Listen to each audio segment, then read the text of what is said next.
सबैलाई हार्दिक स्वागत छ है। आजको यस प्रस्तुतिमा जोडिनुभएका सम्पूर्ण दर्शकहरूलाई न्यानो जयमसी।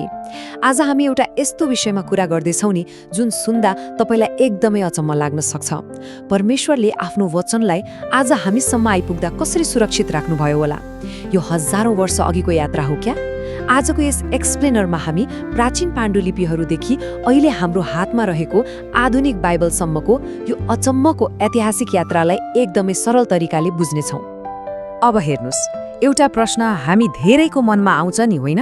हाम्रा बाइबलहरू त हजारौं वर्ष पुराना भाषाहरूबाट अनुवाद गरिएका हुन्, अनि ती मूल कागजपत्रहरू त अहिले हामीसँग कतै पनि छैनन्। हामीसँग भएका भनेका त केवल प्रतिलिपिहरूका पनि प्रतिलिपिहरू हुन्। त्यसैले एउटा ठूलो प्रश्न यहाँनिर आउँछ, के हामीले पढिरहेको बाइबल बिग्रेको वा परिवर्तन भएको छ त? सयौं पुस्तासम्म हातैले सार्दै ल्याउँदा पक्कै गल्तीहरू भयो होला नि? आज हामी यही कुराको एकदमै ठोस र ऐतिहासिक प्रमाण खोज्नेछौँ। ठिक छ, यो सबै कुरा बुझ्न हामी यी 6 वटा मुख्य बुँदाहरूमा सरसर्ती हेर्नेछौँ। पाठ प्रसारण, शास्त्री र मुठाहरूको काम, पाण्डुलिपिको प्रमाण, पाठमा भएका भिन्नताहरू, आधुनिक अनुवाद र अन्तमा ईश्वरीय संरक्षण। ल, ढिला नगरी सुरु गरौँ है त। हाम्रो पहिलो खण्ड रहेको छ पाठ प्रसारण, जसलाई अङ्ग्रेजीमा टेक्स्चुअल ट्रान्समिसन पनि भनिन्छ। खासमा यो पाठ प्रसारण भनेको के हो त? मूल हस्तलिखित प्रति, जसलाई हामी अटोग्राफ भन्छौँ, त्यहाँबाट हातैले सारेर अर्को पाण्डुलिपि तयार पार्ने काम हो। सोच्नुस् त, त्यति बेला न कुनै फोटोकपी मसिन थियो न त प्रिन्टर नै।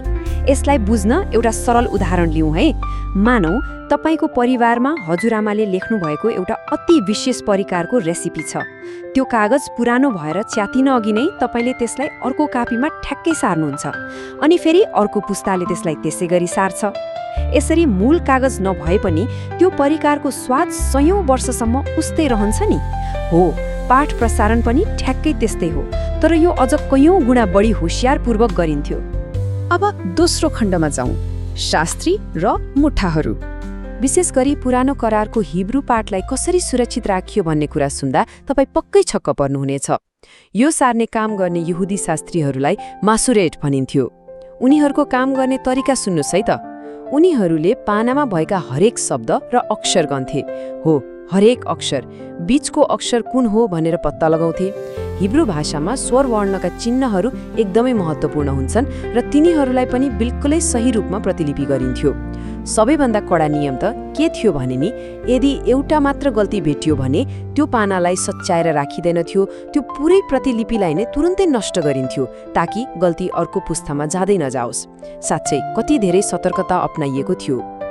अनि यसको सबैभन्दा अचम्मको प्रमाण सन् 1947 मा भेट्यो। हेर्नुस् है, पुरानो करार करिब 400 ईसा पूर्वमा पूरा भएको थियो। हामीसँग भएका सबैभन्दा पुराना मासुरेटिक पाण्डुलिपिहरू सन् 1000 तिरका थिए। तर 1947 मा एउटा गुफामा मृत सागरका मुठाहरू अर्थात् डेड सी स्क्रोल्स भेटिए, जुन येशू ख्रिस्टको समयभन्दा पनि अघिका थिए। जब विद्वानहरूले 1000 ईस्वीका पाण्डुलिपिहरू र त्यो भर्खरै भेटिएको 1000 वर्ष पुराना मुठाहरू तुलना गरे नि, अचम्म, तिनीहरू अक्षरशः एउटै थिए। 1000 वर्षको अन्तरमा पनि पाठ पूर्ण रूपमा सही थियो। यो त साँच्चै नै एउटा ऐतिहासिक चमत्कार हो। ल, पुरानो करारको कुरा त भयो। अब तेस्रो खण्डमा नयाँ करारको ऐतिहासिक आधार अर्थात् पाण्डुलिपिको प्रमाणलाई हेरौँ। यो तथ्याङ्कले हामीलाई एउटा गजबको कुरा देखाउँछ। हामी यहाँ ग्रीक नयाँ करारलाई प्राचीन इतिहासको अर्को प्रख्यात पुस्तक होमरको इलियडसँग दाँच्दैछौँ। नयाँ करारका 5800 भन्दा बढी ग्रीक पाण्डुलिपिहरू हामीसँग छन्, तर इलियडका जम्मा 600 जति मात्रै। अर्को कुरा, नयाँ करारको सबैभन्दा पुरानो अंश मूल लेखाइको केही दशकभित्रै करिब 125 ईस्वीको पाइएको छ, जबकि अरू प्राचीन पुस्तकहरूको त शताब्दीौँको फरक छ। त्यसैले त नयाँ करारको पाठ 99.5% भन्दा बढी निश्चित छ। सिधा भाषामा भन्नुपर्दा बाइबल जति भरपर्दो ऐतिहासिक प्रमाण अरू कुनै पनि प्राचीन पुस्तकको छैन। अब चौथो खण्डमा जाउँ, पाठगत भिन्नताहरू। 4 लाख सुन्दा नै कस्तो डरलाग्दो सङ्ख्या होइन त? विद्वानहरू भन्छन् कि नयाँ करारका हजारौं पाण्डुलिपिहरूलाई तुलना गर्दा त्यहाँ करिब 4 लाख पाठगत भिन्नताहरू भेटिन्छन्। अब तपाईलाई लाग्न सक्छ, लौ बर्बाद, हाम्रा बाइबलहरूमा 4 लाख गल्तीहरू पो रहेछन्। तर पर्खनुस् है, वास्तविकता अर्कै छ। यो ठूलो संख्या देखेर हामी डराउनु पर्दैन, किनभने ती 4 लाख भिन्नताहरूमध्ये 79% भन्दा बढी भिन्नताहरू एकदमै सामान्य कुराहरू हुन्।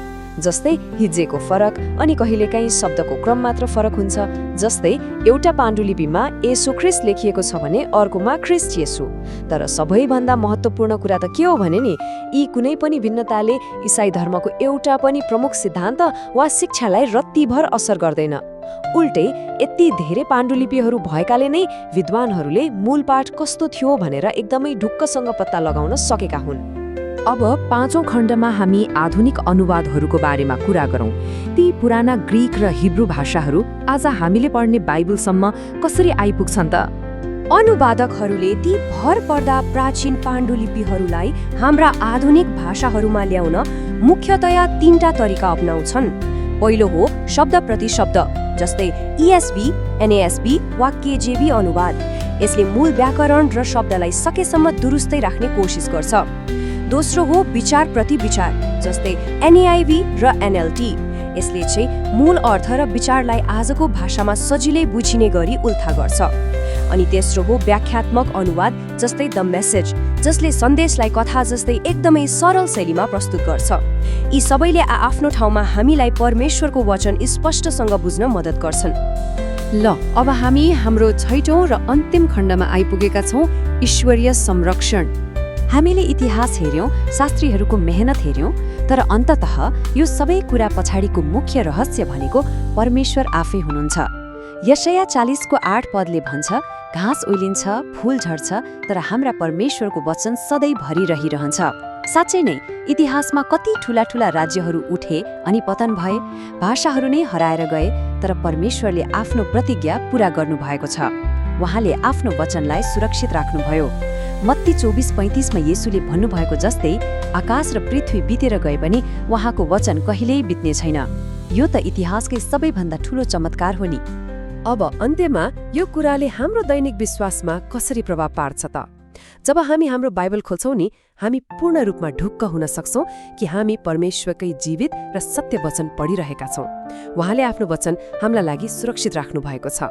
अनि जाँदा जाँदै तपाईहरूलाई एउटा प्रश्न, तपाईँ कुन बाइबल अनुवाद पढ्न मन पराउनुहुन्छ र किन? कृपया तल कमेन्ट गरेर हामीलाई बताउनुहोस् है।